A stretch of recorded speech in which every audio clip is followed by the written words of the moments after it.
예, 고린도전서 16장 오늘 우리가 본문을 보고 있습니다. 고린도전서 16장 마지막 장이지만은 고린도전서의 이 내용은 정말 우리 교회에 아주 중요한 그런 말씀인 줄 압니다. 그래서 이 고린도전서를 쓰게 된 배경이 있습니다. 바울은 복음을 전하면서 고린도 교회에 대한 소식을 들었습니다. 고린도전서 1장 11절에 글로의 편에 글로에라는 분이 바울에게 도움을 요청했습니다. 교회에 이런 많은 어려움과 문제가 있으니까 바울 사도께서 우리 교회를 좀 도와주십시오. 이런 교회의 문제를 제가 해결할 수 없으니까 좀 제 능력이 부족하고 교회를 수습하는 데 너무 힘이 드니까 바울에게 편지를 해서 좀 우리 교회를 좀 도와주십시오 하고 부탁의 편지를 드렸어요. 그 편지의 내용 가운데 고린도 교회가 파당이 있다, 분쟁이 있다, 이런 제 얘기를 했어요. 고린도 교회는 파벌이 많습니다. 바울파, 게바파, 아볼로파, 또 이파 저파도 아닌 오직 예수파, 그리스도파, 이런 파당이 많습니다. 그러니 이게 교회가 이렇게 하나가 되지 않고 함께하기가 어렵습니다. 부탁을 했더니 이제 바울이 편지의 내용을 이제 써서 고린도 교회에 전달해주는 내용입니다. 그 중에 제일 이제 첫 번째가 분쟁에 대해서, 나는 누구의 이름으로도 세례를 베풀지 않았다. 내가 바울의 이름으로 세례를 줬냐? 예수 그리스도 이름으로 내가 세례를 줬고 하도 나를 추종하고 나를 사람 이상으로 보는 사람이 많기 때문에 나는 세례를 한 명 외에는 누구도 주지 않았다. 내 인간의 모습이 아니라 예수 잘 믿게 하는 것이 목적이지 내가 부각되는 것은 나는 옳지 않다. 나를 추종하는 것도 잘못된 것이고 베드로를 추종하는 것도 잘못된 것이고 아볼로 목사님을 추종하는 것도 잘못된 거고 이제는 난 사람 필요 없다. 그리스도만 바라보고 달려가자. 이것도 틀린 거다. 이렇게 이제 바울은 교통 정리를 이제 고린도 교회에 주는 겁니다. 그 다음에 또 교회 안에 이제 문제, 우상 숭배. 어떤 것이 우상이고 우상의 제물을 먹어야 되느냐 말아야 되느냐 이런 문제들. 또 교회 안에 은사, 각종 방언, 또 여러 가지 통역, 예언, 병 고치는 가르치는 은사, 여러 가지 은사들에 대해서 우리가 어떻게 교회 직분을 이해하고 교회 직분을 서로 존중할 것인가 하는 또 문제. 그 다음에 교회의 어떤 재정, 재림, 우리 주님이 재림할 그때에 어떻게 우리는 그 재림을 이해하고 재림 신앙을 가지고 살아야 될 것인가. 그 다음에 교회는 오늘 16장에서는 헌금에 대해서, 교회가 헌금을 내고 헌금을 하는 일이 어떤 역할을 하고 어떻게 교회가 소중하게 쓰임받아야 된다고 하는 여기에 대해서 이제 마지막 16장에서 말하고 있어요. 그리고 고린도 교회의 전체 1장에서 16까지의 전체 주제를 딱 하나로 요약한다면 고린도전서 3장 13절에 믿음, 소망, 그 중에 제일은 사랑이라. 교회가 사랑이 끊어진 게 문제다. 어떤 이유든지 우리가 예수님을 사랑하는 우리는 하나님의 백성을 사랑하고 사랑으로 봉사하고 사랑으로 가르치고 사랑으로 성도님들을 우리가 이해해야 되는데 서로 대립적 관계로 온 거, 그거 회개해야 된다는 것이 고린도 교회의 가장 큰 핵심적인 말씀의 결론입니다. 그러면 오늘 우리가 성도님들이 이 땅에 살아가면서 바른 헌신들, 우리는 많은 헌신들이 있겠죠. 어떤 헌신을 해야 될 것인가. 나의 헌신을 결정하고 나의 삶을 여러분이 결정해야 될 거예요. 그래서 그리스도의 몸인 교회를 세우는 데 해야 된다. 그래서 고린도전서 10장 32절 33절에는 유대인이나 헬라인에게나 하나님의 교회에 그치는 자가 되지 말고 그랬어요. 지난주에 얘기했잖아요. 구원받은 것으로 만족하지 말고 구원 이상의 것을 여러분이 감당하는 사람이 돼야 된다는 거예요. 구원받은 거기에 머물지 말고 구원받은 자가 어떻게 내가 이 하나님과 교회를 위해서 내가 헌신할 수 있는 그 역할을 찾아내는 것이 우리가 구원의 축복을 누리는 거 아니겠어요? 마찬가지요. 내가 걸림돌이 되죠. 방해가 안 되는 사람이 되는 것으로 만족하지 말고 구원받게, 많은 사람을 구원받게 하는데 역할을 감당하라는 거예요. 그죠? 우리는 많은 하나님의 자녀들이 여러분에게 그 주어진 내가 방해가 안 됐다, 방해가 됐다, 우리가 여기에 경계선에서 놀아가는 사람이 되지 말자는 거예요.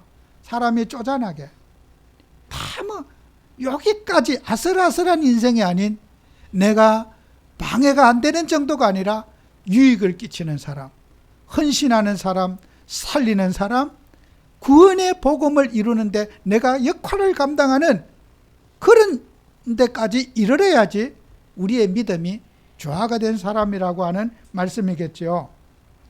그래서 고린도전서 14장 12절에는 교회에 덕을 세우는 자, 그죠? 그치는 돌이 안 되는 그것이 중요한 게 아니라, 어떻게 보면 우리는 그치는 돌이 되는 사람은 수준 미달자예요. 그죠? 학교로 말하면 낙제 점수자예요. 유급자예요. 정상적인 사람이 아니죠. 남을 시험 들게 하거나 비난하거나 남을 어렵게 만드는 사람은 낙제 점수자예요. 모자라는 사람이에요. 우리는 그 모자라는 사람의, 그런 사람이 안 된 것에 대한 감사가 되는 것이 아니라 교회에 덕을 세우는 사람이 되자. 우리가 그런 생산적인 사람, 창조적인 사람, 역할을 감당하는 사람이 돼야지 그게 하나님의 뜻을 이루는 사람이에요. 정말 우리는 복음 가진 하나님의 자녀가 구원 이상의 것을 감당하는, 응답받는 여러분이 되셔야 돼요. 그래서 강단에 우리 말씀을 붙잡고 우리는 수준 낮은 신앙이 아니라 정말 하나님이 원하는 그런 지도자의 자세를 가지고 세상을 어떻게 살리고 내가 역할을 감당할 것인가, 그것을 고민하는 여러분이 돼야 된다. 왜 그래야 되느냐? 첫 번째 우리가 생각해야 될 것은 후대와 미래를 향한 다양한 조직들을 우리가 생각하셔야 돼요. 그것은 우리가 이 교회 신앙생활을 하다 보면은 도움의 대상들 많이 있어요. 정말 도움이 필요한 대상, 여러분이 교회에 와서 헌금을 하고 우리가 봉사하는 것은, 만약에 교회에 헌금하는 제도가 없다면 교회는 절대로 세워질 수 없어요. 여러분, 우리가 믿음만 있으면 되지, 그렇지 않아요. 교회는 반드시 돈이 있어야지 교회가 세워지는 거예요. 우리가 모임의 장소, 교역자가 생활하는 거, 모든 거 돈 없이는 결코 할 수가 없어요. 그래서 돈은 불신자나 성도에게 꼭 필요한 거예요. 여러분이 경제 축복을 받고 경제가 필요한 것은 인간이기 때문에, 목사도 밥 먹어야 되고, 목사라고 해서 차비를 목사라고 해서 기름 공짜로 주는 것도 없어요. 돈 주고 사야 되고, 그죠? 목사에게 나라에서 기름 공짜로 주고 밥도 공짜로 주지 않아요. 불신자와 똑같이 생활하는데 돈이 필요한 거예요. 그죠? 교회라고 해서 무슨 장소 사용비를 무료로 해주지 않아요. 반드시 경제가 지출되어져야 돼요.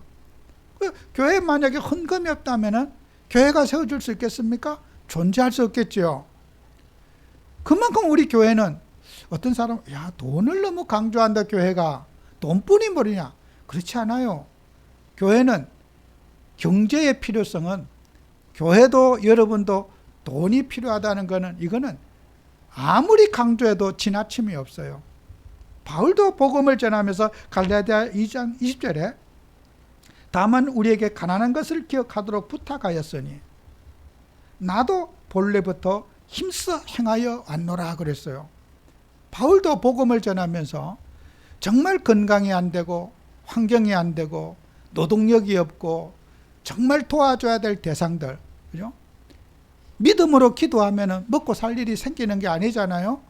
내가 아무리 일하고 싶어도 일할 수 있는 능력도 없고 힘도 없는데 누군가는 도와줘야지 인간이 밥을 먹고 살고 생활할 수 있지 않습니까?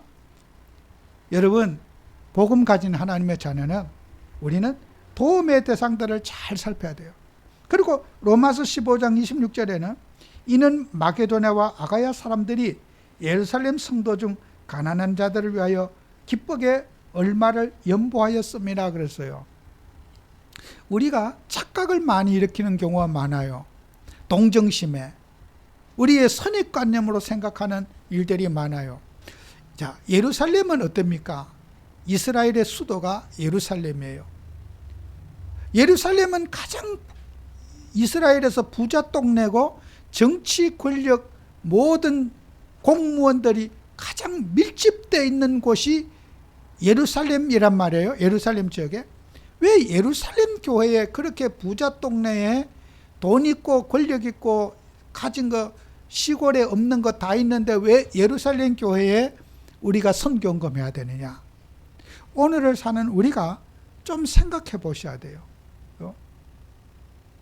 여러분, 농촌이 가난하다고 생각합니까?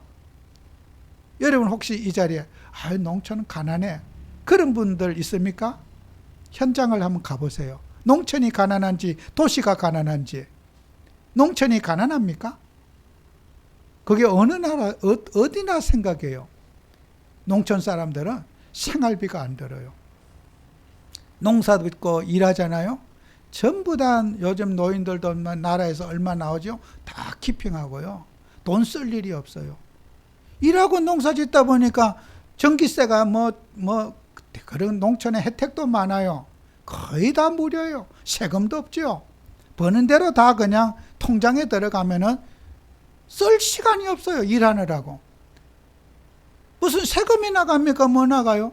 버는 대로 다 모여져요. 농민들은. 그 농촌에는요, 전부 알부자들이에요. 우리 사회도.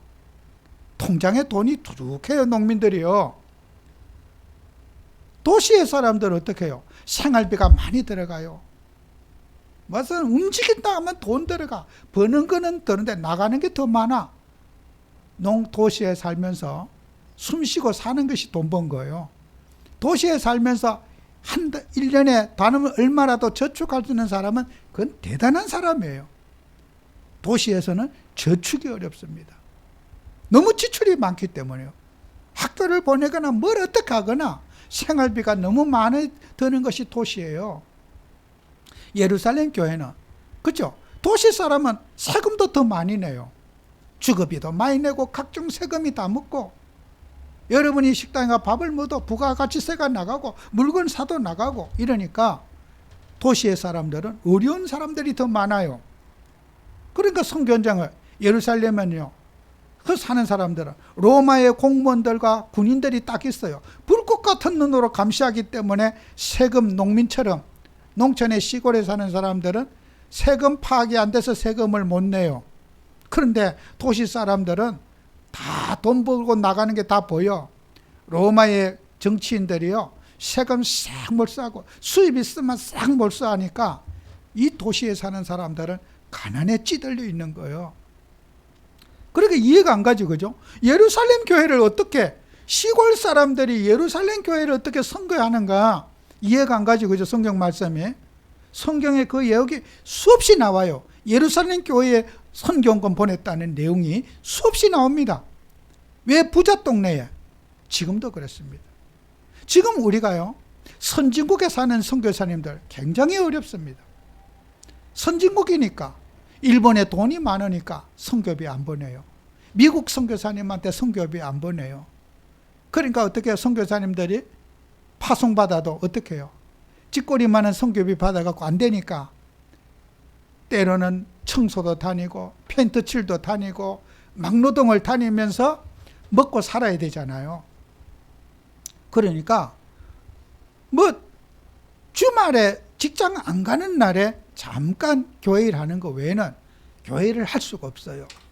그런데 여러분 보세요. 저 아프리카 사람들, 그죠?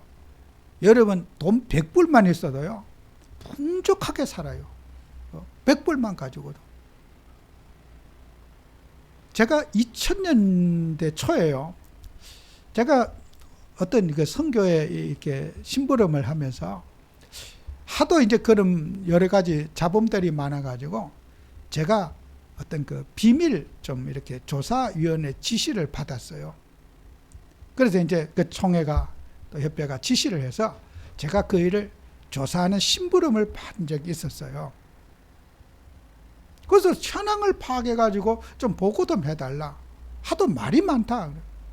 그래서 제가 저 남아공부터 시작해서 아프리카 순회도 하고 각 지역을 분석하고 선교비 현황들을 제가 파악하고 조사한 적이 있었어요. 그런데요, 심지어 어느 나라는요, 아프리카인데 한 달에 그 당시 돈으로 3천만 원 후원을 받는 교회가 있더라고요. 선교사님이 있어요. 한 달에 3천만 원, 2000년 초에. 그런데 미국이라든지 저런 선교사는 단돈 10원도 지원을 못 받아. 왜요? 미국은 부자 나라에 있으니까. 아프리카에는 불쌍하고 어려운 나라 가서 고생한다고 한 달에 무려 3천만 원이라는 헌금, 선교금을 하고, 그죠? 그 나라 귀족이 되어 있는 거예요. 정말 삐까번쩍한 귀족이 되어 있어요. 이게 우리가 그냥 저런 불쌍하고 어려운 나라에 있으니까 돈이 많이 필요하겠지. 반대입니다. 그죠? 그게 역차별인 거예요. 여러분과 제가 제대로 선교하고 복음 전하려면은 그 상황에 맞는 바른 분석이 일어나야 되는 거예요. 그래서 제가 그런 보고를 하고 했더니 이제 그래서 통합해서 이렇게 얼마를 가는지 알도록 하자. 이제 이렇게 해서 좀 우리가 선교를 바르게 해야 되겠다. 그래 이제 어떤 정책 자료를 삼은 적이 있었어요. 여러분이 하나님이라면서도 마찬가지예요. 정말 우리는 이 선교의 대상자들을 잘 선정해야 된다. 정말 필요한 곳에 하나님이 이 물질을 가지고 헌신할 수 있도록 선교사님들이 일할 수 있도록 우리는 그의 배경이 되어주고 정말 필요한 곳에 해야 된다는 거예요. 그 다음에 헌신할 수 있는 대상들이 또 있어요. 누가 이것을 헌신할 것인가?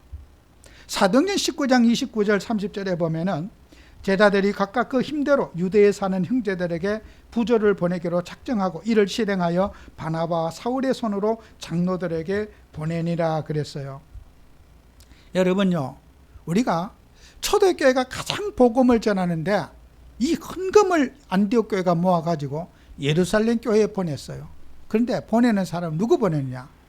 바나바. 초대교회 가장 마가 요한의 집에서 복음운동하던 최고의 어른이 초대교회의 가장 큰 어른 바나바와 바울이 예루살렘 교회 돈 헌금 가지고 갖다 주러 갔어요. 왜 그렇게 한지 압니까?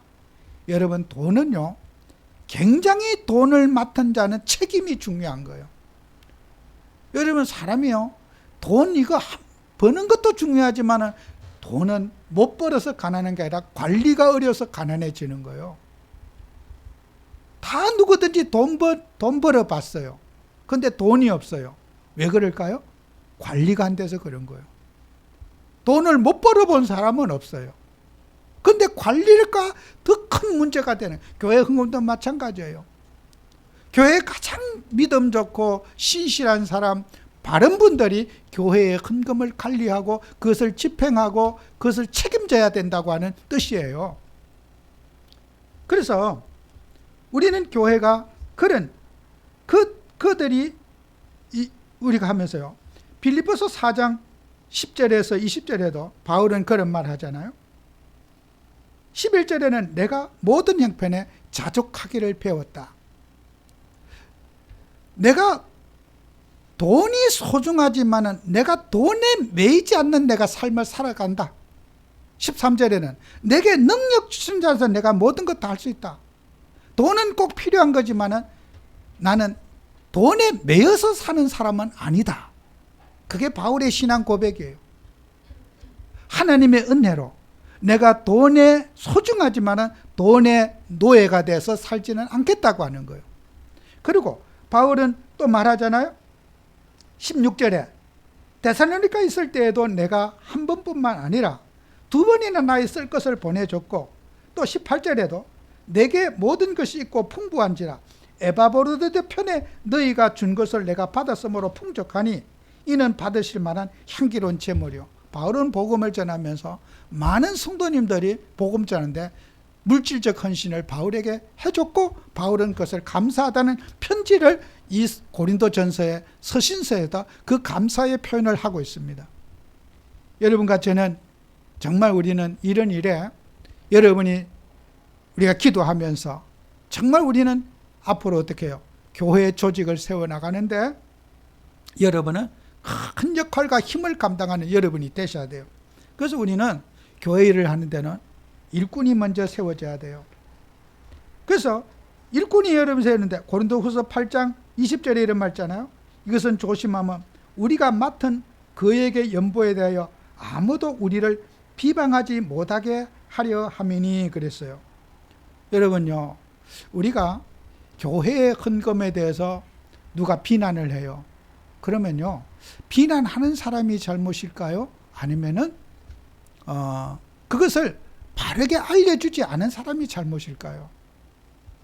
비난받지 않도록 우리가 해야 되는 거예요. 그죠? 우리가 비난하는 그것에 대해서 교회가 명예훼손됐다고 고소할 수 있어요? 그렇지 않아요. 성도님들이 목적 헌금을 했어요. 참 우리가 성전을 건축하기 위해서 헌금을 했어요. 그러면은 그 목적 헌금이 잘 쓰여졌는지 안 쓰여졌는지는 성도들에게 알려줘야 될 의무가 있어요. 그런데 알려주지 않았어. 궁금해. 궁금해서 기다렸는데 아무도 몰라. 그래서 사람들은 의심도 하게 되고 비난하게 되겠죠. 비방하게 되겠죠. 그러면은 알려주지 않은 사람의 책임이 큽니까? 비난하는 사람의 책임이 큽니까? 알려주지 않은 사람의 책임이 더 큰 거예요. 이것은 제 견해가 아니라 세상의 판사님도 법정에서 반드시 알려주지 않은 일을 책임을 물을 거예요. 아무리 억울해도 나는 바르게 썼는데 왜 우리를 비난하느냐고 고소해도 법관은 정상적인 법관 판사님 같으면은 알려주지 않은 사람의 책임을 더 크게 물을 거예요. 여러분과 제가 교회의 일은 우리가 매사에 이런 하는 일들은 연보를 맡은 자는 정말 어떻게 해요? 자질과 능력 있는 사람이 해야 된다. 저는 그게 제 기준이에요. 믿음 좋은 사람이 해야 된다. 천만의 말씀요. 믿음은 우리가 판단할 수 없다니까요. 저 사람 믿음 좋아. 그걸 객관적으로 믿음을 판단할 수가 없어요. 자질과 능력은 객관적인 자료가 나와요. 그 사람이 가져오는 경력, 과거에 어떤 일을 했던 거, 이런 경력은 드러나지만은 믿음은 눈으로 보이지 않아요. 객관적으로 평가할 수가 없어요. 나 우리 저 집사님 믿음이 안 좋은 것 같아. 하나님 보실 때는 믿음이 굉장히 좋을 수가 있어요. 그건 우리가 판단할 영역이 아니에요. 믿음이 좋은가 나쁜 것은 내가 판단할 수 있는 부분이 아니에요. 객관적인 자질 검증의 커리어 이런 있어야 된단 말이에요. 그래서 성경에서도 출애굽기 18장 25절 26절에 보면은 모세가 이스라엘 무리 중에 능력 있는 사람을 택하여 그랬어요. 광야 생활하는 이스라엘 백성들이 능력 있는 사람을 택하여, 이 능력은 뭐예요? 능력은 그런 자질을 말하는 거예요. 그러면 노예 생활하던 이스라엘 백성들이 애굽에 살면서 무슨 능력이 있겠느냐, 자질이 있겠느냐, 이렇게 우리가 오해할 수가 있어요. 그렇지 않아요. 여러분이 우리 사회도 그렇지만은 고대 사회가 갈수록 중앙 정치를 하는 애굽의 정치인들의 부류 속에 설지 못하는 지방의 호족들과 지방의 귀족들이 있어요. 귀족들이 분권화되어 가지고 그 지역을 관리하고 다스리게 돼요. 그러면 그 지방의 호족들은, 귀족들은 어떻게 해요? 노비를 자기의 신복으로 쓰고 척사로 쓰게 돼 있어요. 그래서 관리를 맡기는 거예요. 노비들에게. 그래서 노비라고 해서 다 뭐 설거지만 하고 뭐 청소만 하고 불 떼고 뭐 그런 것만 구질구질한 일만 하는 것이 아니라 노비인데도 불구하고 정치도 하고 관리도 하고 다스려본 많은 사람이, 그 대표적인 사람이 요셉이 아닙니까? 요셉도 노예로 가가지고 보디발의 집에서 가정총무가 되고 노예가 전체를 다 관리 감독하는 그런 역할을 했지 않습니까? 거기에 가정에 관리하는 그 일을 공무원을 파송하지는 않는단 말이에요. 국가 공무원을 파송해서 개인 사생활에 집안을 관리하라고 시키지는 않아요. 어느 나라든지. 거기에 호적이 대통령처럼 자기가 원하는 노비를 재덕이 겸비하고 능력 있는 노비를 선발해가지고 똑똑한 노비를 해서 자기의 책사도 쓰고 관리도 맡기고 정치도 맡기는 거예요. 그래서 노예 생활하던 사람들 가운데도 능력 있는 사람이 있다는 거예요. 요셉과 같은 사람, 관리 경험이 있고 집안을 살려봤고 경제를 관리하고 사람을 관리해봤던 그런 경험 있는 사람을 찾아내라는 거예요. 이도로가 모세에게 부탁합니다. 능력 있는 사람을 찾아내라. 할 수 있는 사람, 자격 있고 그런 재능이 있고 해본 경험, 유경험자를 찾아내라. 이게 모세의 장인이 모세에게 부탁했고 모세는 그 실행대로 그런 경험자를 찾아냈어요. 여러분, 성경 말씀을 정말 여러분과 믿고 살아야 돼요. 함부로 갖다 믿음 좋은 사람이 해야 된다. 그래서 사람들이 실패하는 거예요. 믿음은 우리가 어떻게 판단합니까? 여러분의 믿음을 함부로 어떻게 믿음 있다 없다를 판단합니까? 제가 하나님이 아니잖아요. 믿음은 하나님만이 아시는 거예요. 그죠?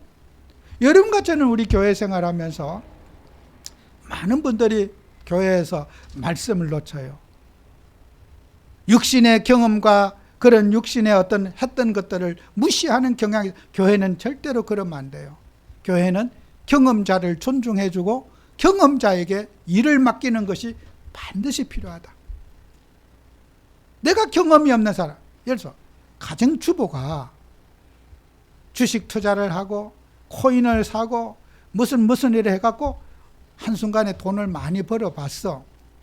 그런 사람이 돈 100억, 200억, 1000억을 관리할 수 있을까요? 절대로 안 해요. 빚내서 주식 투자해서 돈을 벌 수도 있을 거예요. 그러나 그런 사람의 성향은 반드시 큰 돈을 맡겨서 사고 칠 가능성이 엄청 많아요. 그런 사람에게는 일을 맡길 수 없는 거예요. 절대로. 배경을 조사해야 돼. 저 사람이 어디에서 무슨 일을 했는가. 돈을 벌었다고 다가 아니에요. 저 사람이 어떤 방법으로 돈을 벌었느냐. 특이성 활동을 해가지고 모험을 해서 돈 벌어. 그 사람은 그것이 성공했다 할지라도 그런 사람은 공적인 일을 맡아서 안 되는 거예요. 왜요? 그런 것이 교회를 맡을 때도 그렇게 성공한다는 보장이 없어요. 그래서 보고를 못하는 거예요. 제가 얼마 전에 골드만삭스에서 평생을 일하시던 어떤 그 관리가 같이 대화를 나눈 적이 있었어요. 가정주부가 돈 몇백억을 관리할 수 있겠냐? 절대로 그건 가능하지 않을 거다. 아마 보고할 내용이 없을 거다. 돈이 그렇게 관리가 쉬운 게 아닐 거다. 여러분, 우리가 많은 사람들이 의욕만 가지고 나는 할 수 있어. 기도하면 되지. 아닙니다. 교회는 반드시 능력 있는 사람이 역할을 감당하고 그 역할에 우리가 일을 해야 되는 거예요. 그 능력 있다는 것을 어떻게 우리가 증명하나? 나 믿음 좋아. 하나님만 바라보고 살아. 그럼 누구는 그러면 사람 바라보고 교회 다닙니까? 다 하나님 바라보고 교회 다니지요. 여러분 같이가 다 예수 믿지 뭐 누가 그러면 뭐 우리 선임 믿고 이 자리에 왔습니까? 우리는 객관적인 증명을 여러분과 제가 하셔야 되는 거예요. 그래서 여러분과 저는 이런 우리는 배경을 우리가 잘 알고 경험자를 존중하고 또 우리가 그런 전문인들을 존중하는 습관을 가지자. 그게 우리 교회가 해야 될 일이에요. 마지막으로 저와 여러분이 꼭 살펴볼게요. 여러분과 저는 함께하는 응답을 받아야 됩니다. 함께하는 응답. 창세기 12장 1절에 9절에 아브라함이 갈대아를 떠나서 가나안 땅에 왔어요. 거기에 아브라함은 말씀과 함께하는 삶이고 아브라함은 기도와 함께하는 삶이고 아브라함은 사명과 함께하는 사람이에요. 창세기 12장 4절에는 이에 아브라함이 여호와의 말씀을 따라갔고 그랬어요. 아브라함은 하나님의 말씀을 따라서 가나안이라는 곳에 이사를 왔어요. 여러분이 이사를 가려면은 집도 사놓고 또 뭐 그런 목적지가 있어야지 이사를 가지 않습니까? 근데 아브라함은 히브리서에 보면 갈 바를 알지 못했다 그랬어요. 짐은 싸기는 쌌는데 어디로 가라고 주소를 줘야지. 여러분 그 이삿짐을 실었어요. 운전기사에게 이제 여기 주소로 가주세요 하고 주소를 줄 거 아니에요?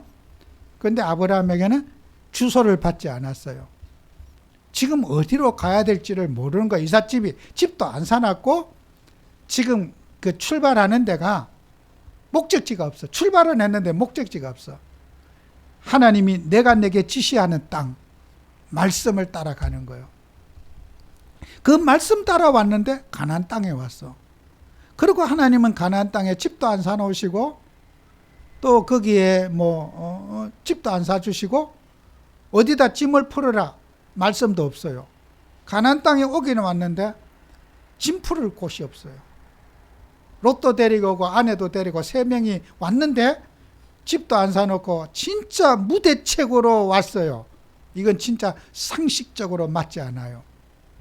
그래서 아브라함은 짐 풀을 장소가 없어서 세겜 그 상수리 나무 밑에다가 거기에 신당이 있어요. 여러분 교회는 누구나 올 수 있잖아요. 절간에도 누구나 갈 수 있잖아요. 누구든지 절간에 갈 수가 있어요. 누구든지 교회 올 수 있어요. 그 땅이 그래요. 그것은 개인 소유지가 아니고 공유지예요. 여러분 어디 가서 잠자겠다고 남의 집에 대문 열고 들어갔다 감옥 갑니다. 주거 침입죄로. 이 세상의 모든 땅은 다 땅의 소유가 있고 주인이 있어요. 여러분 아무데나 길거리에 자는 것은 가능하지만은 남의 개인 사유지에 들어가서 대문 열고 들어가서면 여러분 주거 침입죄로 감옥 가요. 아브라함이 살던 데도 모든 땅은 가나안 땅에 거기에 주민이 있었더라 그랬어요. 가나안에 사람이 살지 않는 곳이 아니라 다 땅에는 주인이 있었어요. 아브라함이 어디에다 짐을 풀 수가 있었겠습니까? 풀 곳이 없었어요. 그래서 공유지, 신당, 나무 밑에서 돼지머리 갖다 놓고 제사하고 구다하고 거기에 그 땅에서 아브라함이 누구나 갈 수 있는 공유지, 거기에서 짐을 풀고 거기에서 단을 쌓았더라. 참 말씀을 따라가면서 예배드리고 기도하면서 내가 마누라 데리고 이부자리 하나 펼 자리가 없는 이곳에서 거기에서 믿음 생활을 아브라함이 시작했던 거예요. 그 다음에 아브라함은 거기에서 예배만 드린 게 아니라 기도했던 거예요. 8절에 보면은 거기에 베델 동쪽 산으로 옮겨 장막을 치니 서쪽은 베델이요 동쪽은 아이라. 그가 그곳에서 여호와의 제단을 쌓고 여호와의 이름을 부르더니. 여러분요, 산도 다 소유지가 있어요. 소유지가. 그런데 산은 관리하기가 어려워요. 산꼭대기에 산에 가는 거야. 산에는 누가 그것도 산에 가가지고 철조망도 없는데 올라가가지고 짐 풀고 거기 있어도 방해를 덜 받겠죠. 그죠? 그 오래 살면 안 되겠죠. 그죠? 산은 관리가 그래서 이제 결국은 그 상수리 나무 밑에서 또 계속 오래 거기 없으니까 어떻게 해요? 산에 올라갔어. 산에서 또 짐을 풀고 거기서 단을 쌓고 뭐 했습니까? 여호와의 이름을 불렀더라. 기도했다는 거예요. 여러분, 하나님과 함께하는 사람은 예배와 기도 생활에 뿌리 내렸던 거예요.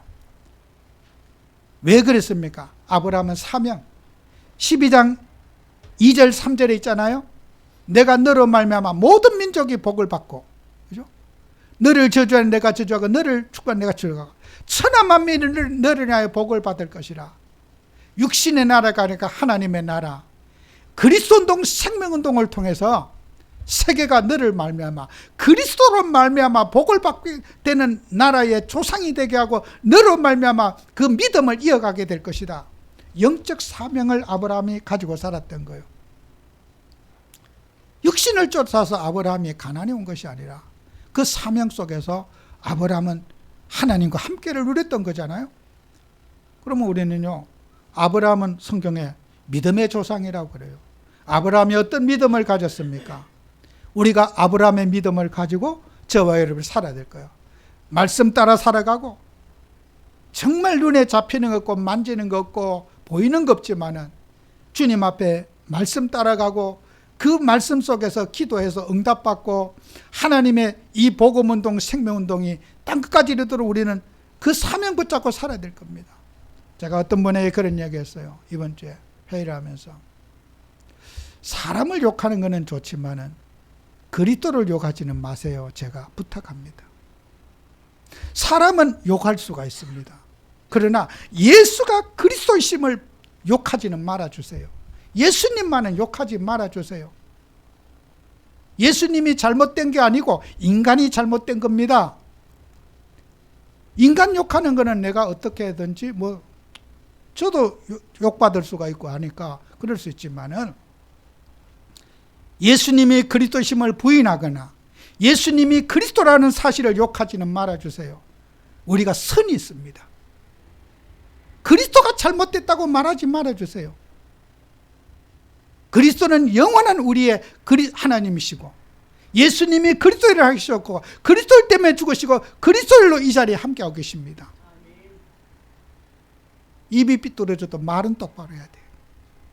아무리 환경이 어려도 예수를 부인하는 어리석은 죄를 범하지 마시기 바라요.